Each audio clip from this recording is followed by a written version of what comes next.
Bayangkan hidup dari laut, tetapi laut itu kini terkunci. Pagar bambu membentang sejauh mata memandang, memisahkan nelayan dari harapan mereka. Tidak ada penghidupan, tidak ada ikan, hanya keputusasaan yang semakin dalam. Ruthman, seorang nelayan tua dari Serang, harus menghadapi kenyataan pahit ini setiap hari. Pagar bambu yang tiba-tiba berdiri di tengah laut telah menghancurkan sumber kehidupannya. Ia bukan hanya kehilangan tempat untuk mencari ikan, tetapi juga kehilangan martabat sebagai seorang nelayan.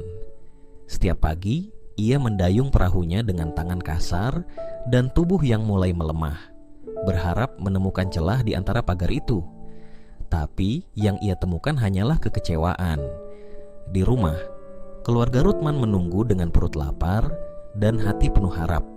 Namun, setiap kali ia pulang dengan tangan kosong, senyum anak-anaknya perlahan memudar. Bubur encer menjadi satu-satunya makanan yang mereka miliki, cukup untuk menahan lapar, tetapi tidak cukup untuk memberi mereka kekuatan. Hidupnya kini bagaikan berada dalam labirin tanpa jalan keluar.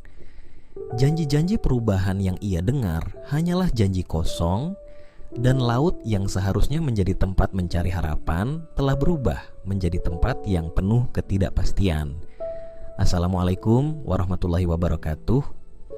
Sebelum kita lanjutkan kisah Pak Ruthman dan perjuangannya, jangan lupa untuk like, share, dan subscribe channel ini agar Anda tidak ketinggalan update cerita terbaru. Mari kita lanjutkan kisahnya dan temukan bagaimana Pak Ruthman berjuang melawan semua ini. Matahari baru saja muncul di ufuk timur, menebarkan sinar keemasan di atas laut Serang yang tenang. Suara ombak kecil menyapu bibir pantai, membawa aroma asin yang akrab bagi Ruthman, seorang nelayan tua berusia 50 tahun. Pagi itu, seperti biasa, ia mempersiapkan perahunya. Dengan tangan yang kasar dan tubuh yang mulai melemah karena usia, Ruthman tetap melangkah dengan tekad. Bagi keluarganya, lautan adalah sumber kehidupan, tempat ia mencurahkan keringat untuk membawa pulang sesuap nasi. Namun, ada yang berbeda hari itu. Ketika perahunya mulai menjauh dari dermaga kayu sederhana, Ruthman melihat sesuatu yang aneh di kejauhan. Sebuah garis tak putus membentang di atas air, seperti tembok panjang yang tidak seharusnya ada. Dengan rasa penasaran bercampur cemas, ia mendayung lebih dekat, dan semakin jelaslah pemandangan yang membuat darahnya berdesir. Pagar bambu, tinggi, kokoh, dan membentang sejauh mata memandang. Deretan bambu itu tertanam dalam air, menciptakan pembatas yang tidak hanya terlihat asing, tetapi juga menakutkan. Laut yang biasanya terbuka luas kini terasa seperti terkunci. Di setiap sisi pagar, papan-papan kecil terpampang dengan tulisan yang mencolok, dilarang memasuki area ini. Hati Ruthman berdebar. Ia menatap pagar itu dengan perasaan campur aduk, marah, takut, dan bingung. Laut ini bukan hanya tempat mencari ikan. Bagi Ruthman dan ratusan nelayan lain di Serang, laut adalah rumah kedua, warisan yang mereka pelihara dan hargai selama puluhan tahun. Tetapi kini, pagar itu seolah mengatakan bahwa mereka tidak lagi memiliki hak atas apa yang menjadi tempat penghidupan mereka. Ruthman mendekati pagar dengan hati-hati, mendayung pelan agar tidak menabraknya. Ia memperhatikan dengan seksama, mencoba menemukan celah yang memungkinkan perahunya lewat. Tapi pagar itu seperti labirin. Setiap jarak tertentu, ada pintu kecil di antara pagar. Tetapi di balik pintu itu terlihat lebih banyak pagar yang saling bersilangan, membentuk rintangan yang mustahil dilalui. Ruthman merasa seperti orang asing di lautnya sendiri. Pikirannya mulai berputar. Ia membayangkan apa yang akan terjadi jika pagar ini tidak segera dibongkar. Nelayan-nelayan seperti dirinya akan kehilangan tempat untuk menangkap ikan. Kehidupan yang sudah sulit akan menjadi semakin berat. Ia tahu bahwa tidak ada pilihan lain selain mencoba mencari ikan di tempat yang lebih jauh. Namun, perahu kayunya tidak dirancang untuk perjalanan panjang. Laut yang lebih dalam terlalu berbahaya, terutama bagi orang sepertinya yang sudah tidak muda lagi. Dengan perasaan hampa, Ruthman memutar perahunya kembali ke pantai. Hari itu, ia pulang dengan tangan kosong, tanpa ikan, tanpa penghasilan. Di sepanjang perjalanan, ia hanya bisa menatap laut yang terasa semakin jauh dari jangkauannya. Setiap ombak yang menghantam perahunya seperti memperkuat kenyataan pahit bahwa dunia tidak lagi berpihak pada orang-orang kecil sepertinya. Ketika perahu Ruthman merapat di pantai, ia melihat beberapa nelayan lain berdiri di kejauhan, menatap laut dengan ekspresi yang sama. Pagar bambu itu telah menjadi simbol kehilangan bagi mereka, penghalang antara mereka dan kehidupan yang seharusnya menjadi milik mereka. Ruthman tahu, ini bukan hanya tentang dirinya. Ini tentang seluruh komunitas nelayan yang kini berada di ambang kehancuran. Laut yang dulu menjadi tempat mereka menemukan harapan kini terasa seperti penjara. Dan pagar itu, dengan segala kekokohannya, tidak hanya menutup akses mereka, tetapi juga menghancurkan mimpi yang telah mereka pelihara selama bertahun-tahun. Esok paginya, Ruthman kembali memandang laut yang tertutup pagar bambu. Matahari bersinar cerah, tetapi hati para nelayan diserang terasa mendung. Pemandangan yang dulu memberinya semangat untuk melaut kini berubah menjadi simbol ketidakberdayaan. Laut yang luas dan bebas, tempat ia menggantungkan hidupnya selama puluhan tahun, kini seakan direnggut oleh tembok tak kasat mata yang menghalangi segalanya. Ruthman bukan satu-satunya yang merasa kehilangan. Di pantai, beberapa nelayan lain duduk terdiam di atas perahu mereka yang kosong. Wajah-wajah itu menggambarkan keputusasaan yang sama. Mereka tidak saling berbicara, tetapi keheningan di antara mereka berbicara lebih banyak daripada kata-kata. Semua orang tahu bahwa pagar bambu itu adalah ancaman terbesar bagi mata pencaharian mereka. Beberapa nelayan yang lebih muda mencoba mendekati pagar, berharap menemukan jalan pintas ke tempat ikan biasa mereka tangkap. Namun, setiap upaya berakhir sia-sia. Struktur pagar yang rapi dan kokoh membuatnya hampir mustahil untuk dilewati. Bahkan mereka yang berhasil masuk ke celah pagar menemukan bahwa di baliknya hanya ada perairan yang kosong, seolah-olah ikan pun tahu untuk menjauh dari perangkap ini. Ruthman memutuskan untuk mencoba peruntungannya di wilayah laut lain yang lebih jauh. Ia mengisi perahunya dengan jaring tambahan dan persediaan air minum. Perjalanan itu berat. Ia harus mendayung melawan arus dan menahan panas matahari yang semakin terik. Tubuhnya yang sudah tidak sekuat dulu merasakan setiap beban itu, tetapi Ruthman tidak punya pilihan. Ia harus mencoba demi keluarganya yang menunggu di rumah. Namun, setelah berjam-jam mendayung, hasilnya tetap nihil. Air yang semakin dalam dan ombak yang semakin besar membuatnya harus berhenti sebelum mencapai tempat yang ia tuju. Ia tahu perahunya tidak akan mampu bertahan jika ia terus memaksakan diri. Dengan berat hati, Ruthman memutuskan untuk kembali.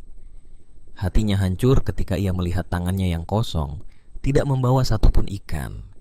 Di pantai, anak-anak kecil yang biasanya berlarian dengan gembira, kini hanya duduk diam, menatap perahu-perahu kosong milik ayah mereka.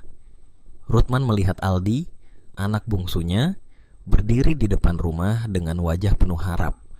Ketika perahu merapat tanpa tangkapan, senyum Aldi perlahan memudar. Tanpa kata-kata, Ruthman hanya bisa menundukkan kepala, mencoba menghindari tatapan anaknya. Hari itu, keluarga Ruthman makan seadanya. Beras yang tersisa dimasak menjadi bubur encer, cukup untuk mengisi perut mereka meski tidak menghilangkan rasa lapar. Siti, istrinya, berusaha tersenyum sambil membagikan porsi kecil untuk setiap anggota keluarga. Namun, di balik senyum itu, ia tidak bisa menyembunyikan kecemasannya. Pagar bambu itu tidak hanya mengambil ikan mereka, tetapi juga mengancam masa depan mereka. Di malam hari, Ruthman duduk di depan rumah, menatap gelapnya laut yang kini terasa lebih jauh dari sebelumnya. Angin malam membawa suara ombak yang dulu memberinya kedamaian, tetapi sekarang hanya menyisakan kehampaan. Ia tahu bahwa mereka tidak bisa hidup seperti ini selamanya. Tetapi kepada siapa ia harus mengadu? Laut itu, yang seharusnya menjadi milik semua orang, kini direnggut oleh kekuatan yang tidak bisa ia lawan. Ketika ia bangkit untuk masuk ke rumah, matanya tertuju pada pagar bambu yang tampak seperti garis hitam di kejauhan, membelah laut menjadi dua dunia yang berbeda. Di balik pagar itu ada harapan yang terkunci, Dan di sisi ini hanya ada kehidupan yang perlahan memudar. Ruthman tahu perjuangan mereka baru saja dimulai. Ruthman bangun lebih awal dari biasanya. Hujan semalam membuat udara pagi terasa dingin dan menusuk tulang. Perahunya masih basah oleh sisa air hujan, tetapi ia tidak punya waktu untuk mengeringkannya. Hari ini ia harus mencoba lagi, mencari celah di pagar bambu yang kini terasa seperti dinding penjara yang melingkupi laut mereka. Ketika ia mendorong perahunya ke air, Siti menatap dari jauh dengan wajah penuh kecemasan, seolah tahu bahwa perjuangan ini semakin berat untuk suaminya. Angin bertiup kencang ketika Ruthman mendayung. Ombak kecil bergulung perlahan, tetapi di kejauhan, langit tampak mengancam. Awan hitam menggumpal, memperingatkan datangnya badai. Namun, Ruthman tidak berhenti. Ia tahu waktu tidak berpihak kepadanya. Dengan pagar yang semakin membatasi wilayah tangkapan ikan, setiap hari adalah perlombaan melawan kenyataan. Di kejauhan, pagar bambu mulai terlihat. Struktur itu berdiri kokoh, seolah menantang siapapun yang berani mendekat. Ruthman menatapnya dengan penuh kebencian. Pagar itu bukan hanya menghalangi jalannya, tetapi juga merampas martabatnya sebagai seorang nelayan. Dengan hati-hati, ia mendekati salah satu celah yang terlihat seperti pintu masuk. Jaring-jaring kecil yang menggantung di beberapa tempat membuatnya ragu untuk melanjutkan, tetapi ia tidak punya pilihan lain. Ketika ia masuk ke dalam, suasana berubah. Laut yang biasanya penuh dengan ikan terasa kosong dan hampa. Ia melempar jaringnya dengan harapan ada sesuatu yang tersangkut, tetapi waktu berlalu tanpa hasil. Ia mencoba lagi, berkali-kali, hingga tangannya gemetar karena kelelahan. Angin semakin kencang dan ombak mulai bergulung lebih besar. Tiba-tiba, suara kayu berderak terdengar dari kejauhan. Ruthman menoleh, matanya melebar ketika melihat salah satu bagian pagar bambu roboh diterjang ombak. Potongan-potongan bambu terombang-ambing di permukaan air, menciptakan arus yang berbahaya. Ia mendayung sekuat tenaga, mencoba keluar sebelum situasinya memburuk. Tetapi arus yang semakin kuat membuat perahunya sulit dikendalikan. Saat itu, ia menyadari sesuatu. Di tengah gelombang dan potongan bambu yang berserakan, seekor ikan besar melompat keluar dari air, seolah menunjukkan bahwa di balik pagar ini ada kehidupan yang selama ini terhalang. Harapan kecil itu menyelinap ke dalam hatinya, meski ia tahu betapa berbahayanya mencoba bertahan di sana. Dengan tangan yang gemetar, ia mendayung lebih keras, mencoba menghindari serpihan bambu yang hanyut di arus. Tubuhnya basah kuyup oleh keringat dan air laut, tetapi ia terus berjuang. Ketika ia akhirnya keluar dari labirin pagar, hujan mulai turun, menambah dinginnya angin yang menerpa wajahnya. Ruthman kembali ke pantai dengan tangan kosong, tetapi tidak dengan hati yang kosong. Ia tahu di balik pagar itu masih ada kehidupan, masih ada harapan meskipun hanya sedikit. Namun ia juga tahu bahwa harapan ini tidak akan cukup untuk menghidupi keluarganya. Ia membutuhkan sesuatu yang lebih dari sekadar keberanian. Ia membutuhkan keadilan. Di pantai, Siti menunggu dengan hati yang was-was. Ketika ia melihat suaminya kembali tanpa tangkapan, air mata perlahan mengalir di pipinya. Ruthman tidak mengatakan apa-apa. Ia hanya duduk di atas pasir memandang laut yang seolah-olah semakin jauh dari jangkauan mereka. Angin membawa aroma asin yang biasanya memberinya semangat, tetapi kini hanya terasa seperti ejekan. Pagar itu bukan hanya penghalang fisik, tetapi juga simbol dari sesuatu yang lebih besar, ketidakadilan yang merampas hak mereka sebagai nelayan kecil. Ruthman tahu bahwa jika tidak ada yang bertindak, laut ini akan sepenuhnya menjadi milik mereka yang berkuasa. Sementara orang-orang seperti dirinya hanya bisa menjadi penonton di pinggir pantai. Malam itu, angin kencang masih menderu di sepanjang pantai Serang. Ombak bergulung-gulung di kejauhan, menciptakan suara yang mengisi kegelapan. Di dalam rumah kecilnya, Ruthman duduk diam di lantai, matanya terpaku pada jaring yang telah robek. Tangannya mengusap pelan benang-benang yang terurai, mencoba mengukur sejauh mana kerusakan yang harus ia perbaiki. Namun, pikirannya tidak berada di sana. Ia terus terbayang pagar bambu yang merampas lautnya, dan bayangan wajah Aldi, anak bungsunya, yang semakin kurus karena kekurangan makanan.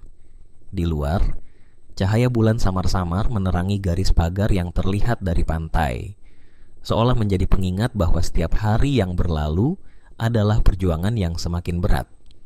Ruthman tahu ia tidak bisa terus begini. Ia harus melakukan sesuatu meski risikonya besar. Laut itu adalah rumahnya, dan ia tidak akan membiarkan siapapun mengambilnya tanpa perlawanan. Esok paginya, Ruthman bangkit lebih awal. Ia mendekati kelompok nelayan yang sedang duduk di dermaga dengan wajah-wajah murung. Beberapa dari mereka hanya menatap laut, sementara yang lain sibuk memperbaiki jaring. Keheningan yang berat menggantung di antara mereka, seperti dinding yang tak terlihat, memisahkan mereka dari harapan yang pernah ada. Dengan langkah penuh tekad, Ruthman naik ke perahunya. Ia tidak mengatakan apa-apa, tetapi gerak-geriknya cukup untuk menarik perhatian. Para nelayan lain memandangnya dengan ragu, bertanya-tanya apa yang ia rencanakan. Tanpa menunggu, ia mulai mendayung menuju pagar bambu yang berdiri seperti raksasa di tengah laut. Angin pagi berhembus lembut, tetapi di dalam hati Ruthman ada badai yang bergemuruh. Ketika ia mendekati pagar, ia berhenti sejenak, menatap struktur kokoh yang telah menjadi musuh terbesarnya. Ia tahu, di balik pagar ini masih ada ikan, masih ada kehidupan. Tetapi pagar ini juga adalah penghalang yang dirancang untuk melindungi kepentingan segelintir orang yang berkuasa. Ruthman menarik napas dalam-dalam sebelum mendekati salah satu celah di pagar. Ia melemparkan jaringnya dengan gerakan tegas, berharap menangkap sesuatu. Namun, saat ia menarik kembali jaringnya, yang ia dapatkan hanya serpihan bambu dan beberapa tanaman laut. Ia mencoba lagi, kali ini lebih jauh, tetapi hasilnya sama. Rasa frustrasi mulai menyelimuti dirinya. Tiba-tiba, suara mesin motor terdengar dari kejauhan. Sebuah kapal besar melaju menuju pagar dengan lambung kapal yang bersinar, terkena sinar matahari pagi. Kapal itu milik perusahaan yang memasang pagar, dan Ruthman tahu apa artinya. Ia tidak seharusnya berada di sini. Mereka akan mengusirnya, mungkin dengan cara yang kasar. Tetapi Ruthman tidak mundur. Ia tetap berdiri di perahunya, menatap kapal itu dengan tatapan penuh perlawanan. Ketika kapal mendekat, seorang pria berdiri di haluannya, menunjuk ke arah Ruthman. Suara teriakan terdengar, tetapi angin laut menyapu sebagian besar kata-kata itu. Namun, intinya jelas. Ruthman diminta pergi. Pagar ini bukan untuknya, dan laut ini bukan lagi milik orang-orang kecil seperti dirinya. Ruthman mendayung perlahan, kembali ke pantai dengan hati yang lebih berat daripada sebelumnya. Ia tidak membawa ikan, tidak membawa harapan, tetapi di dalam dirinya ada nyala kecil yang mulai tumbuh. Ia tahu perjuangan ini tidak bisa ia lakukan sendiri. Ia butuh suara, ia butuh dukungan dari nelayan lain, dari siapapun yang peduli pada nasib mereka. Ketika ia tiba di pantai, anak-anaknya menyambutnya dengan senyum yang selalu membuatnya merasa hidup. Namun, di balik senyum itu, Ruthman tahu mereka menahan banyak hal. Lapar, kecemasan, dan ketidakpastian tentang masa depan. Ia memandang Siti, yang berdiri di depan rumah dengan tangan terlipat, matanya penuh tanya. Tetapi Ruthman hanya menggeleng pelan, memberi isyarat bahwa ia tidak ingin berbicara. Malam itu, Ruthman tidak bisa tidur. Angin malam yang dingin menerobos celah-celah rumah kayu mereka, membawa suara ombak yang terus menghantam pantai. Ia tahu, jika tidak ada yang dilakukan, pagar itu akan tetap berdiri dan hidup mereka akan semakin terjepit. Ruthman memutuskan bahwa ini bukan hanya tentang dirinya. Ini adalah tentang semua orang yang hidup dari laut ini, tentang hak mereka yang telah dirampas. Ia tidak tahu bagaimana caranya, tetapi ia bertekad untuk melawan, dengan atau tanpa dukungan.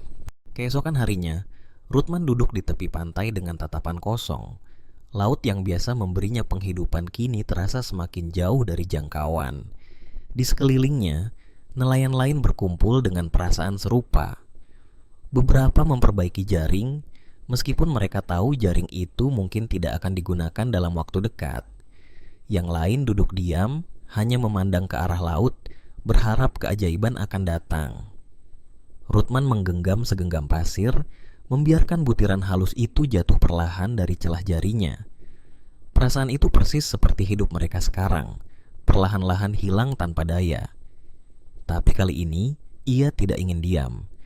Diam hanya akan membuat pagar itu semakin kokoh, dan laut mereka semakin terkunci. Dengan langkah berat, Ruthman berjalan menuju balai desa. Beberapa nelayan yang melihatnya bertanya-tanya apa yang akan dia lakukan, tetapi tidak ada yang berani bertanya. Balai desa itu berdiri sederhana, dengan dinding kayu yang mulai memudar dimakan usia.